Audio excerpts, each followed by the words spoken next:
Hi there. I'm starting a new project, and usually when I start a new project, I also change the blade of my rotary cutter and I change the needle of my sewing machine. I also take the time to lift up the throat plate and do a little tidy up underneath the throat plate. So that's what I'm doing right now. I'm just going to lift up the throat plate and tidy up a little bit with my little brush.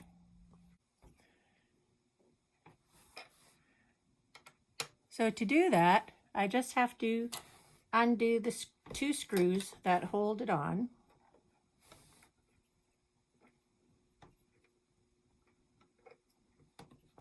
Once I get it started, I can twist it out with my fingers. The one on this side, sometimes I have to be kind of cautious because it's underneath the ledge. I catch my thumbnail.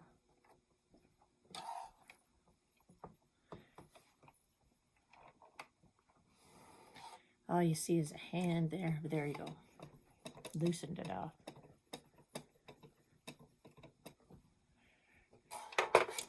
So it's been a while since I've done any sewing. I've been moving my sewing room around. I've got a new space to sew. There. All right. So once I've loosened the screw here and loosened the screw here and taken them out, I can lift this up, right, like that, and just slide it across. And that's what is underneath the throat plate. Now I have to take out the bobbin, which I could have done beforehand. So I just lift that out.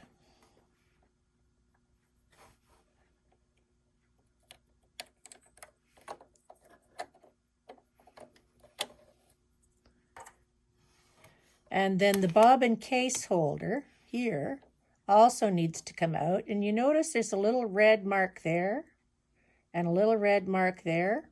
When I put it back in place, those two little red marks have to align in order to get the needle moving up and down correctly in the right spot. So it's been a while since I've cleaned this out. Oh, and it is a bit dirty. You can see with your sewing machine, you usually get a little brush, and the little brush can just tends to pick up the lint that's in there from the previous projects that you have. I'm doing this with my left hand. I should try. There.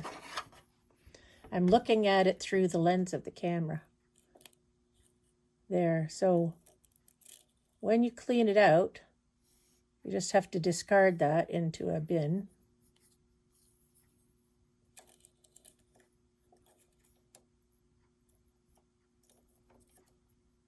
Now, some people buy a little vacuum cleaner that works kind of nifty for doing this job. And I have one that sort of works, but it's not as easy as it looks.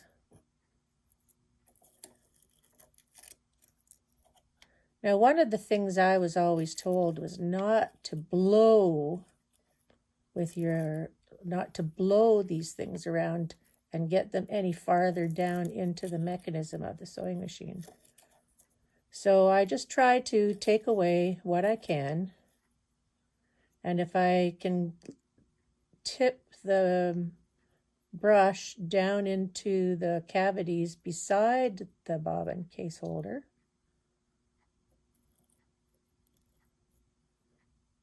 it will pick up quite a bit of the lint that's all the way around. So I'm just going to continue doing this. So now I'm just going to continue taking away as much lint as possible, just using this little brush.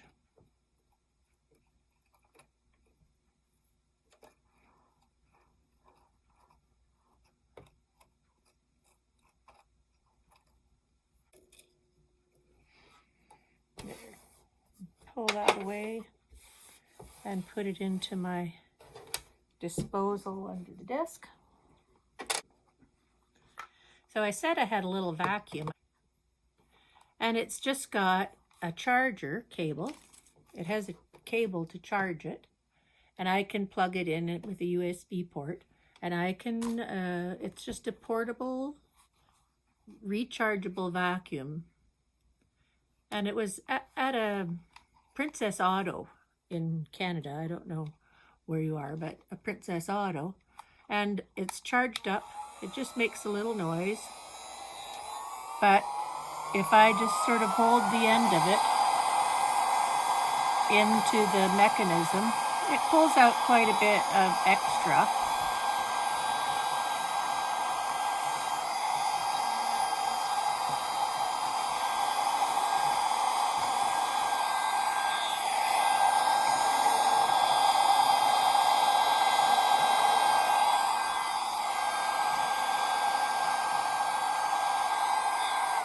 And it just has a little button at the end to turn it off.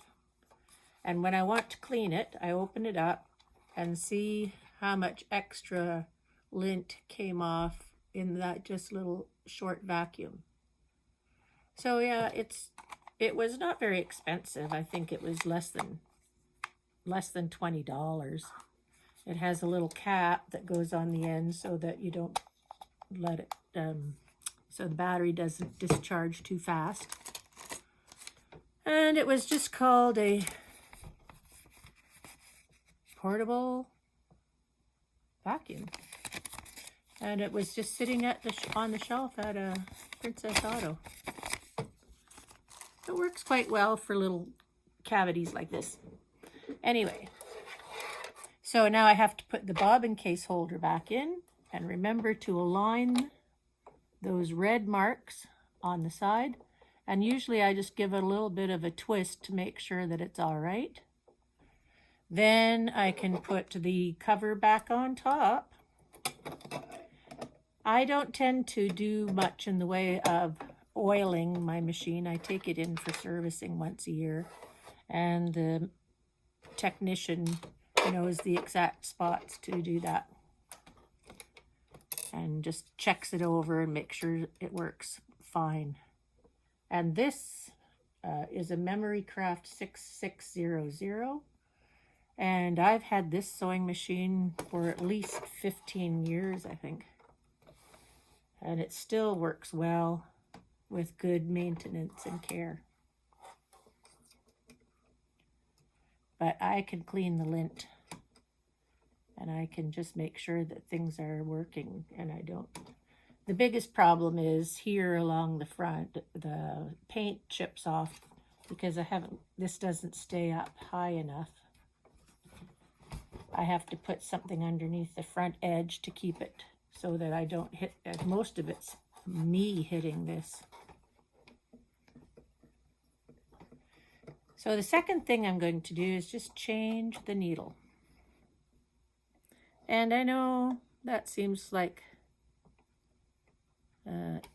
obvious thing to do, but quite often I go from one project to another project and I don't even think about changing the needle. And it makes a big difference. When I'm sewing, I usually use a top stitch needle. This is a 9014. And it's easy just to untighten the clamp at the side. I put the presser foot down out of the way. I take the thread out, drop that down, and I have a little container, a pill bottle, and I keep my dead needles and my dead rotary blades that I can't sharpen again in this pill container bottle. I don't like putting sharp things into my garbage, so we have a plan in Canada where you can take these back to a pharmacy, and they will dispose of the sharp needles and the sharp blades for free. So on my sewing machine, I have there's a flat side on the back side of the needle, I have to make sure for my machine that that flat side is away from me, because if I put it incorrectly into the slot,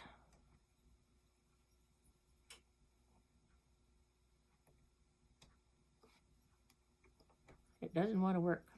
And you can tell when you're pushing it up that there's no resistance left. You know that you've got the needle to the highest position, and that's important.